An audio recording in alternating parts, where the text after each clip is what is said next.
আজকে আমরা যে আর্মি ছেলেদের যে আমাদের রিটেন কোয়ালিফাই করেছে তাদের আজ মাঠ করালাম। মাঠ করার পরে একটু মেজারমেন্ট মানে হাইট কার কত আছে। এবার তোমার আচ্ছা, মোড়াগাছা কোন ডিস্ট্রিক্ট?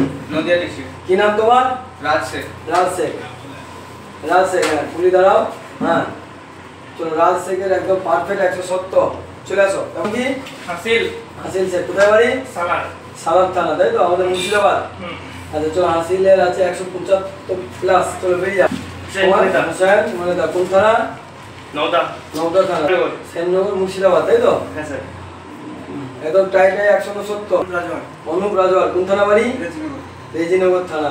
বললাম যাদের হাইট একটু শর্টফট আছে, 69 বুঝতে না, 70 বুঝতে না, এইভাবে নর্মাল দাঁড়াই দেবে। নর্মাল হ্যাঁ নিতে হবে এবং ওটা দেবে। তিনি কথা আসছি মার্কেট 169 যেটা যাদের হচ্ছে হুগলি বাড়ি আর্মিতে কোয়ালিফাই হয়ে আছে, এই ব্যারাকপুরে রেলে হবে একদম। হ্যাঁ।